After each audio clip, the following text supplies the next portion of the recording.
কিষানু কত সুন্দর বাবা বাবা বলে ডাকছে। আর এদিকে বিছনাগুলি গুছিয়ে নিলাম। হ্যালো এভরিওয়ান, কেমন আছো সবাই? আশা করি সবাই ভালোই আছো। সকাল সকাল ঘুম থেকে উঠে স্নান করে সব জামা কাপড় ধুয়ে মেলে দিছি। আজকে আবারও মেঘলা ওয়েদার, কী যে শুরু হয়েছে, মেঘজনও যাচ্ছেই না, বৃষ্টি বেশি হচ্ছে, রোদ উঠেই না।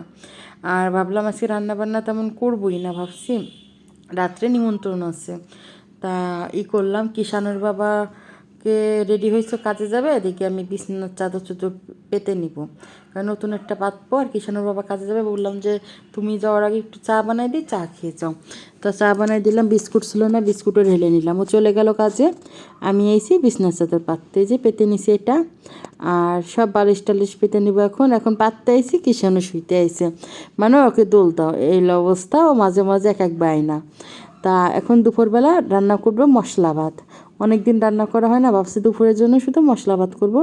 আর এদিকে ডিম ভেজে নিচ্ছি, 3টা নিছি, আমি আবার ভেজে নিব, আমি আবার সিদ্ধ ডিম তেমন একটা ভালো খাই না। আর এদিকে দিছি জিরা বাটা, মরিচ বাটা, জিরা বাটা, আদা বাটা, হলুদ লবণ, এই দিয়েই মশলাটা ভালো করে কষিয়ে ভাতের সাথে মিলিয়ে নিচ্ছি। এটা খেতে এত ভালো লাগে, ঝাল ঝাল হয়েছে, ভালো লাগছে। আর ডিমের ভিতর দিয়ে দিছি, পরে এই করছি দুপুরের জন্য, আর কিছু করি নাই। আর এদিকে সন্ধ্যার সময় কিষানর আমি একাই বাসায়, ওর গেছে ঠাম্মি গেছে মন্দিরে।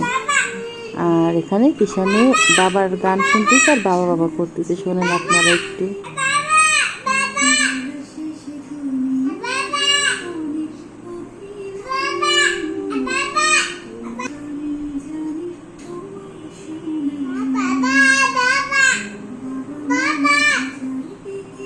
ভিডিওটি ভালো লাগলে লাইক কমেন্ট শেয়ার করে দেবেন। সবাই ভালো থাকবেন, টাটা।